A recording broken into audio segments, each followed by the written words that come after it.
এই হুনো খাউনটা নিয়ে এসে কইলাম বাড়িতে এসে খাইতে গেলে আবার কামের দেরি হইব, সন্ধ্যা হয়ে যাবো কাম করতে করতে। আচ্ছা ঠিক আছে, আমি নিয়ে আসবনি, চিন্তা করো না। দেরি করো না কইলাম। আর আমি কিন্তু দুপুরবেলা তাড়াতাড়ি চলে আসবো, রান্না বান্নাটা ঠিকঠাক মতো করে রাখো। ঠিক আছে চলো।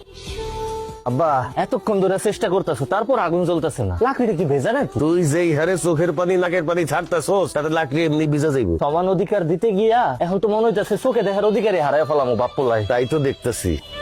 আবার জ্বলছে জ্বলছে জ্বলছে, ধাক্কা দাও ধাক্কা দাও, জোরে ধাক্কা দাও।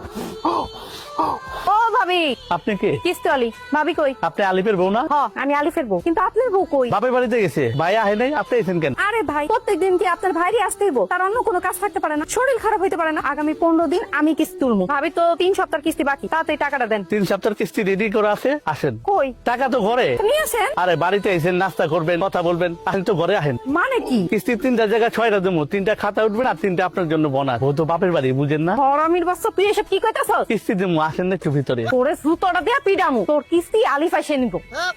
6 কিস্তি এক লগে দিতাম কিন্তু। কিরে রান্নার খবর কি? রান্না হইছে? ভাত হইছে? সব ভাত তো হইছে, তবে ছোট্ট একটা সমস্যা হয়ে গেছে। সমস্যা কি হইছে?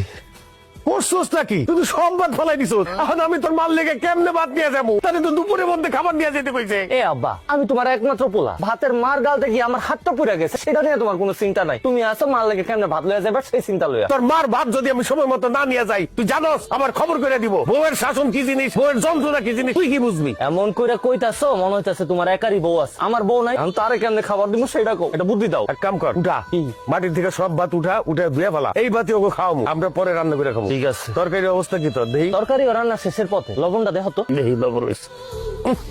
করছোস কি? কিসে? লবণই তো দেশ নাই। কি কও, লবণ দিছি তো, খারাপ আবার দিতাছি। দে এবার দেখো তো। দেহি হয় নাই তো, আরো দে। এবার দেখো, ফুসকেন সব হারাইয়া ফেলাইছো। তুমি তো একই চামচের থেকে বারবার লবণ সাইকা দেখতেছো, লবণটা হইবটা কেমনে? এখান থেকে দেখো, পাতিল থেকে দেখো, দেখো।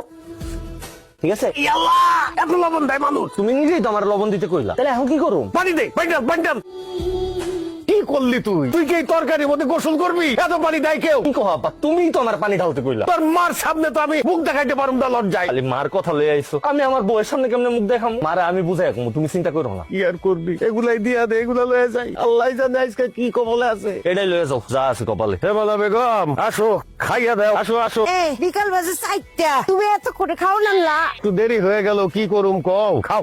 কামাক গেছেন আমার? মোরে কামাক গয় নাই, একটু ঠিক মতো কাম করতে হইব। আমার কাম আমি বুঝুম। আর দুইয়া তুমি আমার সাথে খায় না? না কে খাইতে হইব? তুমি প্লেটে খাও আর আমি বাটিতে খাইতেছি। প্রথম রান্না করছি তো, এর লিগে একটু বড় সুস্বাদু হয়েছে, দারুণ খাবার হয়েছে। তুমি আমার স্বামী খাও। খাও কইলাম, খাও কইলাম, মুখে দাও। আমি বৈশা বৈশা দেখি। হ্যাঁ, সুন্দর করে আমার স্বামী ভাত খাও। পেট ভরা। খাও খাও খাও। বাহ, তোমার তো অনেক বড় সড় আয়োজন কইরা পুরস্কার দেওয়া উচিত। আমি পুরস্কার পাবো কেন? সেরা রাঁধুনি পুরস্কার। তোমার হাতের রান্না এত চমৎকার হয়েছে, মনে হয়েছে ঢাকা সোনারগাঁর হোটেলের খাবার খাইছি। রান্নাটা খারাপ হয়েছে দেখে আমার এমনি করে খোসা না দিলেও পারতাম। মনে হইতাছে তুমি একেবারে কাজ কাম করে আজকে উদ্ধার করে ফেলাইছো। তুমি যে কিস্তি উড়াইতে গেছো, কয়জনের কিস্তি উড়াইছো? মাত্র 3 জনের কিস্তি লিয়ে বাড়িতে আইছো। প্রথম বুঝতে সবার একটু সময় লাগে। ওইটাই আমারও আজকে প্রথম দিনই আসছিল, ওই কারণে রান্নাটা একটু খারাপ হয়েছে।